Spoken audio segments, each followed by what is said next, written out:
আহসান মালিক। দু চোখ থেকে ঘুম পালালো, রাত জাগে মা একা। কোথায় গেল খোকন সোনা, পায় না তো আর দেখা। ছুটছে গুলি, উঠছে খুলি, যুদ্ধ হলো শুরু।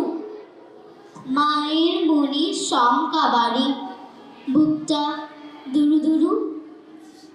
মাঠ পোড়ালো, খাট পোড়ালো, পুরল ভিটে বাড়ি।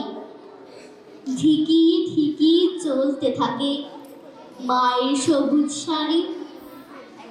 এমন সময় খোকন সোনা আধার ঘেরা রাতে স্বাধীনতার শপথ নিয়ে অস্ত্র তুলে হাতে। 9টি মাসের যুদ্ধ শেষে দেশটা স্বাধীন হলে মা ভেবেছে খোকন এসে ডাকবে মাগো বলে। দিনে দিনে দিন বেড়ে যায়, খোকন গেল কই? লাল সবুজের পতাকাতে খোকন হাসে ওই। সবাইকে ধন্যবাদ।